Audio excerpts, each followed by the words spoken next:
Olá, minhas amigas. Espero que vocês estejam bem. Estamos aqui para mais um videozinho, mais uma reflexão. Nosso tema hoje, sabe qual será? É família. Falar de família é sempre algo muito prazeroso para mim, porque família é uma das coisas maravilhosas que Deus criou.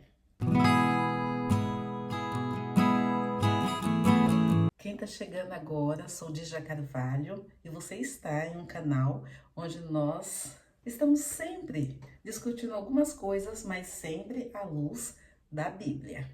De uma maneira simples, gostosa, e eu tenho certeza que se você ficar até o final, você vai se identificar com o que eu estou falando. Me acompanhe e quero fazer uma observação. Você já percebeu como o reino animal ele é completo? Me fez lembrar do meu pai. Ele gostava de assistir programas, documentário sobre o mundo animal. E por muitas vezes eu me via lá assistindo com ele. O reino animal ele é repleto de lições e exemplos para nós. Deus foi muito sábio quando ele dotou cada animal com características e comportamento muito especiais. Por exemplo, as águias são aves muito admiradas pela sua beleza, grandeza e imponência, símbolo de força, resiliência e coragem. Elas possuem visão e audição apuradíssimas. O bico, as garras são muito fortes para ataque e para defesa. O formato do corpo e a distribuição das penas dão sustentação durante os longos voos. Elas chegam a viver em média de 75 anos. É bastante, né? Olha só que interessante. A águia americana macho tem uma parceira única durante toda a vida. Olha que lição para nós essa, hein? Depois do acasalamento e da procriação, serão um casal até a morte. Os separem. Gente, será que veio essa frase aí do casamento até que a morte os separe? Tô de brincadeira. Mas isso soa familiar, não é mesmo? E que exemplo, hein, gente? De fidelidade, cumplicidade, ó, e parceria. Mas não é só isso. As águias, elas criam os seus filhotes, porque pode nos oferecer grandes lições de como devemos educar os nossos filhos. De um penhasco juntos e lá constrói para os seus futuros filhotes, protegidos e recebe o alimento necessário até que sejam fortes e maduros suficiente. E quando eles percebem que já está na hora do filhote deixar o ninho, o macho ele começa a promover uma certa bagunça ali no ninho, uma certa bagunça na casa, deixando assim um desconforto, deixando assim o filhote incomodado. E isso motiva o filhote já crescido a deixar o ninho. E assim eles passam a desenvolver e saírem do ninho, para começar uma vida de mais independência. Mas isso nem sempre é fácil para os filhotes. Nós, como pais, muitas vezes deixamos as nossas casas muito confortáveis para os nossos filhos. É roupa lavada, passada, comida pronta. E isso se estende por um longo período. E os filhos crescem, mas nós entramos em negação, pois oferecemos tudo o que eles precisam e mais um extra, mais um pouco. Até ajuda financeira, cartão no bolso para que eles possam fazer as suas compras independentes. Então é tudo muito confortável para eles. Sem perceber, nós retardamos as saídas deles de casa e ficamos com filhos adultos como se fossem crianças. E isso os leva a não assumirem as suas próprias responsabilidades. E o pior, eles não se desenvolvem emocionalmente. Eles cresceram, mas insistem em permanecer no ninho.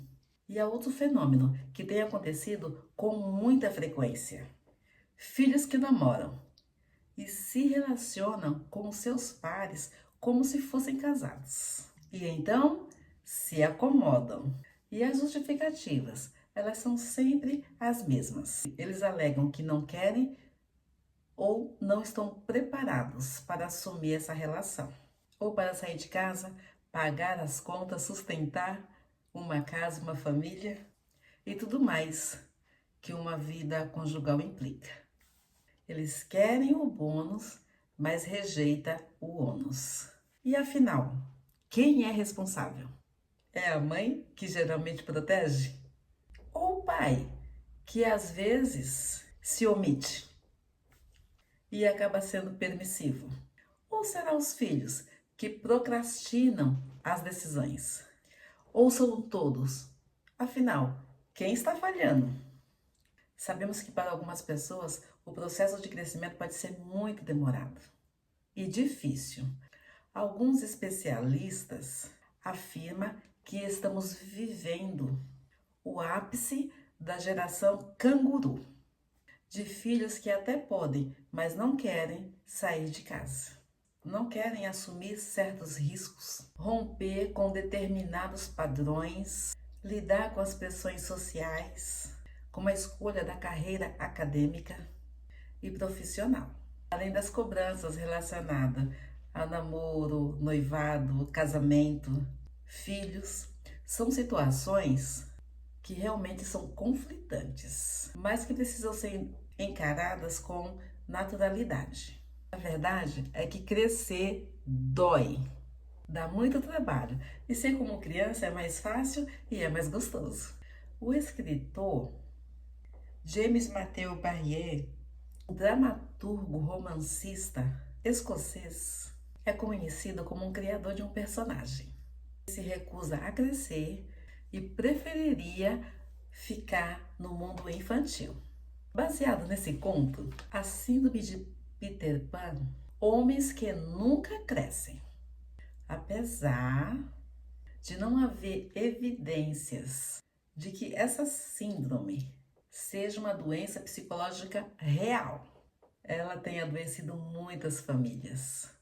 Sentimento de culpa, de perda, de privacidades, conflitos, frustração, ansiedade, depressão, baixa autoestima, por exemplo. Esses são alguns dos inúmeros problemas que pais e filhos adquirem. A adolescência tardia e o medo de serem adulto é um fator complicador. Observando as devidas proporções, o que a Bíblia tem a dizer e a nos ensinar sobre este tema? Será que temos na palavra de Deus algum exemplo da síndrome de Peter Pan, ou seja, da geração canguru? Você deve conhecer na Bíblia a história da família de Isaac e Rebeca. Esse casal, eles foram agraciados por Deus e tiveram filhos gêmeos. E esses dois meninos, desde o ventre, eles já duelavam e demonstravam que seriam problemáticos. Durante toda a infância, adolescência, juventude, aprontam com os pais, até que Jacó e Esaú decidem se casar. Algo perfeitamente normal. Sabe quantos anos eles tinham quando isso aconteceu? Em Gênesis 26:34, revela as escolhas erradas e tardias dos filhos amarguraram e trouxeram desgosto à vida de Isaac e Rebeca. Terem demorado de sair de casa, uma grave crise aconteceu naquela família, ao ponto da mãe Rebeca mandar o filho Jacó fugir de casa e ir para a casa do tio chamado Labão, que o seu irmão gêmeo Esaú queria matá-lo. Quando as decisões importantes são adiadas, problemas acontecem. Nós, como mães, uma coisa bem corriqueira, nós demos chupeta para a criança. Eu ensinei meus filhos a chuparem chupeta quando eles eram criança. Aí nós temos depois um trabalho, que é de tirar a chupeta. Só que até aí tudo normal. Eu acho que não vi problema nenhum, pelo contrário, eu achei ótimo. Mas o problema é na hora de tirar. Tudo tem um tempo. para a gente fazer. Então, a criança você dá a chupeta, mas tem um período de você também tirar a chupeta. E quando você não tira a chupeta, isso é um problema, porque a criança vai ficando grande com aquela chupeta pendurada, né? E você não reage quanto àquilo. E aquilo vai trazer um bocado de situações. Acostumar a criança já não mais depender daquele objeto, que é também uma libertação para a criança. Então, você vê, uma coisa simples, mas que pode trazer outras situações. Então, tudo tem um tempo para poder trabalhar cada situação. E voltando aqui para esses gêmeos, quando você lê a história deles, você vê quantas coisas aconteceram. Claro, muitas das coisas os pais também tiveram participação, acontecimentos. Filhos precisam ser liberados no momento certo.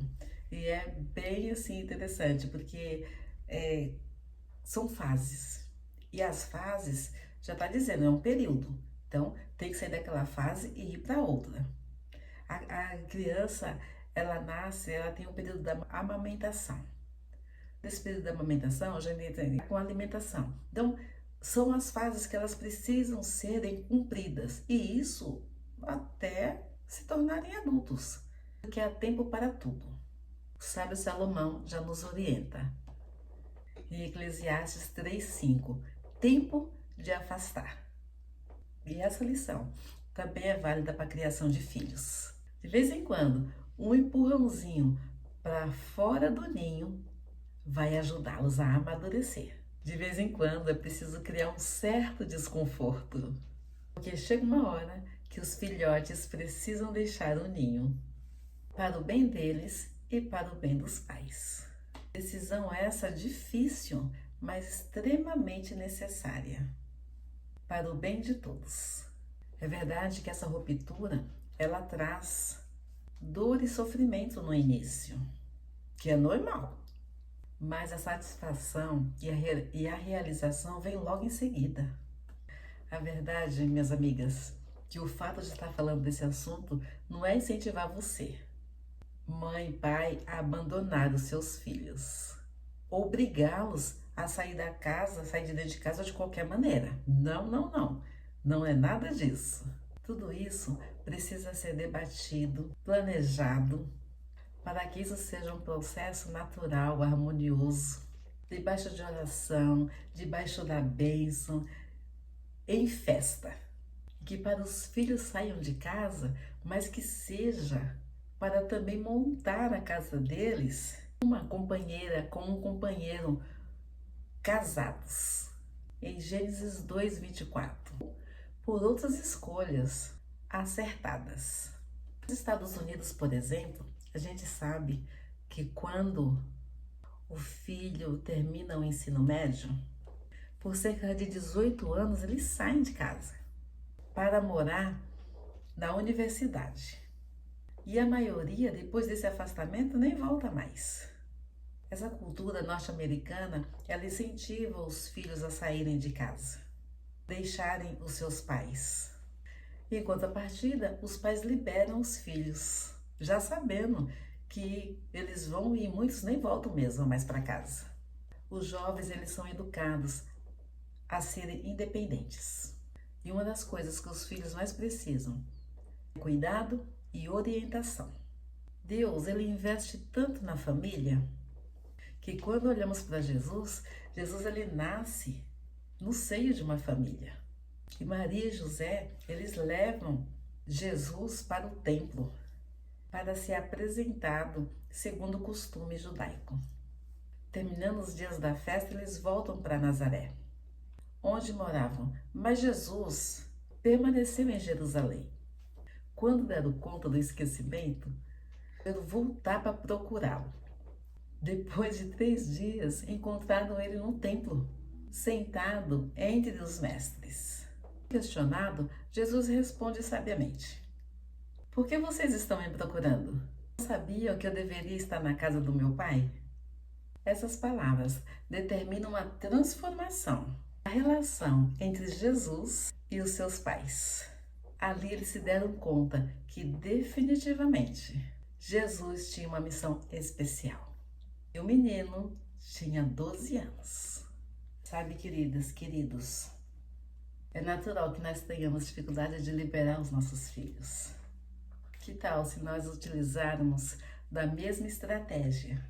Usar os exemplos daqueles que foram e ainda são exemplos para todos nós. Primeiramente, José e Maria. Não foram super protetores e nem foram permissíveis. Eles educaram Jesus com liberdade. Souberam mostrar autoridade. Deus já tinha um plano e eles não interferiram. A Bíblia relata Maria no primeiro milagre de Jesus, mostrando assim apoio no seu ministério. E só volta a aparecer na ocasião da sua crucificação. Por fim, a lição mais nobre que José e Maria nos deixam. Eles nos mostram que eles ensinam a Jesus o caminho das Escrituras. Eles tinham o costume de cumprir a lei, o que demonstrava preocupação, e eles investiram na vida espiritual da criança. Com a ajuda do alto, conseguiremos educar nossos filhos para que eles cresçam em sabedoria, estatura e graça. Que Deus abençoe você e a sua família. Oremos pelas nossas famílias, pelos nossos filhos. Pai querido, obrigada, Senhor, porque a Tua palavra nos dá a direção de como nós devemos agir. Pai, nos ajude a ter a Bíblia como um guia para educar os nossos filhos, Pai. No nome de Cristo Jesus, nós pedimos a Tua orientação, discernimento, coragem, para que nós possamos, Senhor, com afinco, dedicação e amor, ensinar do Teu amor aos nossos filhos. Pai querido, e que os nossos filhos possam ser transformados pelo poder da Tua palavra, e que eles possam, Senhor, caminhar, desenvolver, amadurecer, crescer, ó Deus, de uma maneira tão digna, que quando eles tiverem que sair, Senhor, cada um sair dos seus lares, deixar os seus pais para construir a sua família, eles possam fazer isso na Tua dependência, Senhor, segundo a Tua orientação. Abençoe, Senhor, as famílias, abençoe os nossos filhos, Senhor, livra-os de todo mal, ó Deus. Essa oração que nós fazemos, ó Deus, mas somos gratos por cada um dos nossos filhos que o Senhor nos deu. Em nome de Cristo Jesus, amém.